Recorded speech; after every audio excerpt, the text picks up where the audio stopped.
Aclarar que este video no va a ser sátira o burla o crítica como las que acostumbra hacer acerca de la religión o las creencias. Simplemente va a ser una explicación simple y básica de lo que están celebrando ahorita muchas personas. O sea, la Semana Santa, para ser más específicos, la muerte y resurrección de Jesucristo.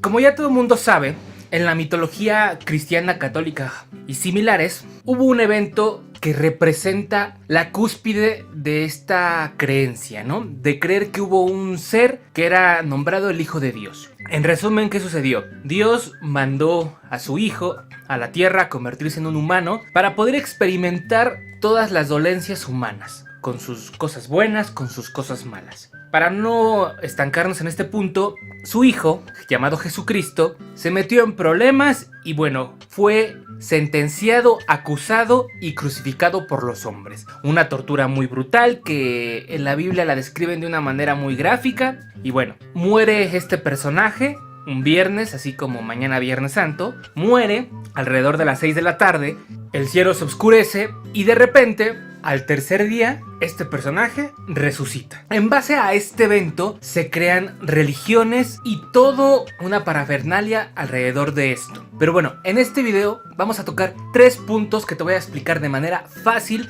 con puros argumentos racionales, de por qué todo lo que envuelve la crucifixión y resucitación de Jesucristo no puede ser verdad y es simplemente un cuento de hadas y mitología. Desde el marco del respeto en este video.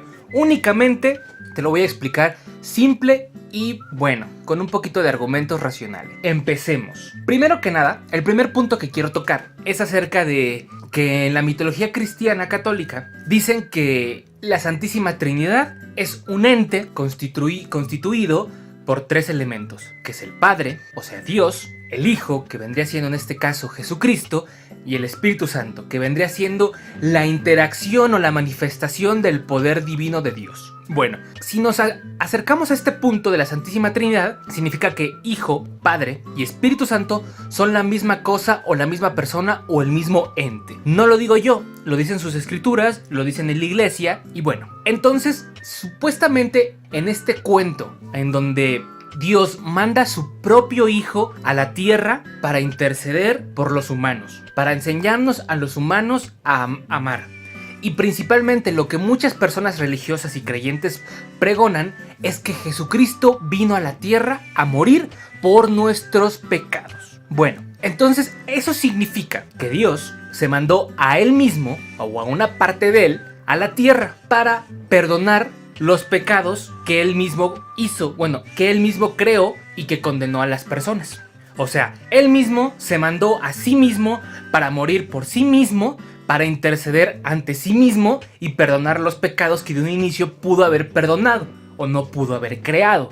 No sé si nos vamos entendiendo. Si la Santísima Trinidad y esas 3 cosas son el mismo ente, significa que Dios mandó una parte proporcional de Él, bajó Él mismo, se hizo humano, ¿como para qué? Oye, una parte que no estoy entendiendo, porque si lo vemos desde un espectro más amplio, Él mandó al Espíritu Santo, o sea, Él mandó a su magia a embarazar a una virgen de sí mismo para interceder ante sí mismo. Ok, creo que este punto no hay que ahondarlo más. Simplemente por donde lo veas, hay muchos huecos argumentales en esta historia. Si eres creyente, te invito a que intentes sin utilizar cosas que no puedas comprobar, sin utilizar falacias. Quiero que me expliques de la mejor manera posible. Quizás tú me vas a decir que a lo mejor esto es de los católicos y que los cristianos no. Los cristianos sí dividen a Dios, a Jesucristo y al Espíritu Santo. Me lo explicas en los comentarios, por favor. Pero aquí de manera objetiva y lógica y con argumentos racionales hay una gran incongruencia. Vamos al punto número 2, acerca de esos pecados por los que Jesucristo vino a morir. Unos dicen que son los pecados en generales, que tú y yo cometemos todos los días, y otros dicen, esta es la que yo he escuchado con más fuerza, es que Jesucristo vino a perdonar el pecado original. El pecado que allá en la era mitológica Adán y Eva cometieron al desobedecer a Dios.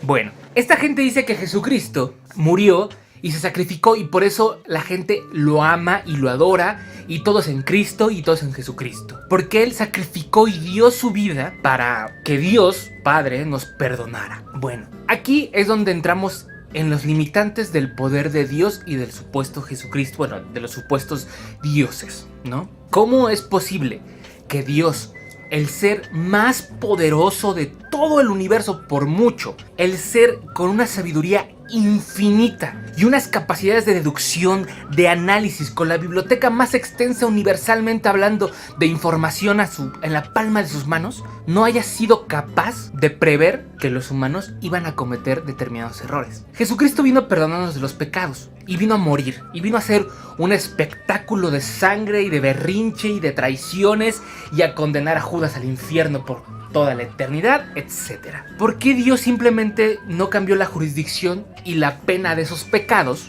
y los retiró? ¿Por qué Dios decidió que la gula fuera pecado? ¿Por qué no decidir que hacer visco sea pecado? Simplemente mandar a su hijo a morir para perdonar pecados a los que Él mismo nos condenó. Y no solo a los que Él mismo nos condenó, a los que Él, con toda su sabiduría, eligió hacer. Que vinieron a perdonar el pecado capital. El pecado original, perdón, el pecado de Adán y Eva. Dios ya sabía que Adán y Eva lo iban a hacer, o sea que deliberadamente puso a esas dos primeras personas en el escenario perfecto y les puso la tentación deliberadamente porque Dios sabía que ellos iban a tomar el fruto y se iban a condenar a ellos y a toda su descendencia futura a ese pecado. Esto es una jugarreta bastante malvada. Recordemos que estamos hablando de Dios, del ser que posee toda la información del universo en el momento en el que Él la quiera tener. Y aparte, una capacidad de deducción sin precedentes y todo el poder para evitarlo o para hacer lo que Él quiera. Algunos creyentes ya sé que vendrán con el argumento de el libre albedrío. Dios también debió anticipar que las personas, al tener libre albedrío, harían ese pecado.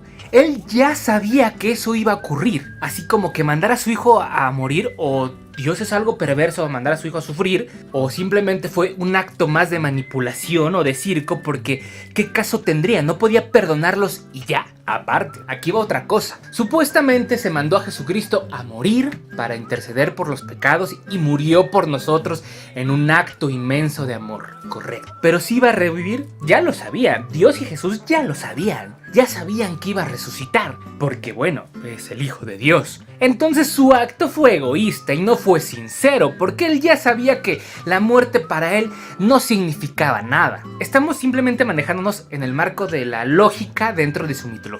Aún no llegamos a desmentir tajantemente nada, ¿no? También, ¿cómo sabemos que Dios y que Jesús sí estaba sufriendo? A lo mejor nada más estaba fingiendo. Recordemos que era un Dios, ¿no? Entonces significa que podía haber fingido sus heridas. No tenían por qué dolerle.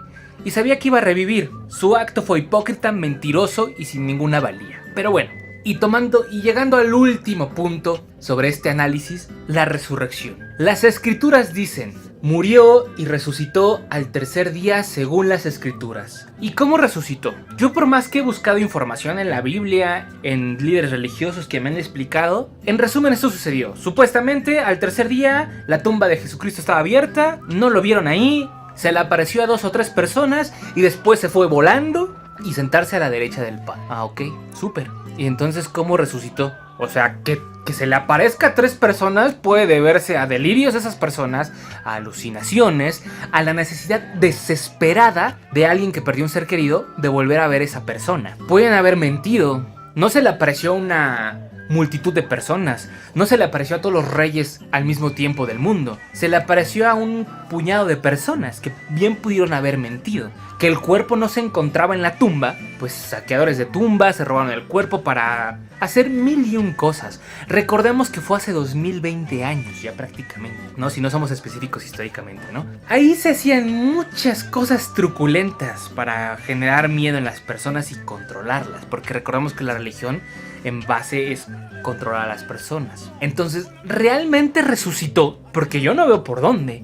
O sea, que no esté en su tumba y que se le haya aparecido a 3-4 personas, les haya dicho un par de cosas y después se haya ido volando como espíritu mágico a la derecha del Padre, a mí no me dice nada de resucitar. Resucitar sería, no, y la tumba estaba abierta y de repente vimos a Jesucristo en la plaza y nos volvía a dar lecciones y todos los reyes se le arrodillaron y dijeron: este hombre subvenció la muerte, estuvimos equivocados. Pero no fue así. Bueno, eso fue todo por hoy. Ya habrá más tiempo para explicarte más cosas, entrar más a fondo. Ahorita espero que ustedes creyentes me escriban muchas sus explicaciones. Traten por favor de no insultar, porque quiero tomar ciertos comentarios para desarrollar más temas. Aquí jamás dije, no existe, no existe, no existe. Aquí simplemente di que todo lo que conlleva ahorita la Semana Santa y el evento que suscitó, o sea, la crucifixión y que resucitó, no me cuadra por ningún lado. No hay argumentos, no hay ninguna prueba, no hay nada que puedan decir. Dentro de su propio cuento y mitología hay redundancias y fallos argumentales que hacen que sea imposible, bajo sus mismas reglas. Yo no bajo las reglas de la lógica ni la ciencia, no. Bajo sus mismas reglas que sus mismos libros sagrados dicen, no es posible nada de esto de lo que ocurrió. Pero bueno, eso sería todo por hoy. Si el video te gustó, no olvides suscribirte, darle me gusta, comentar, comparte el video. Y si el video no te gustó, reza 10 Padres Nuestros y 5 Ave Marías.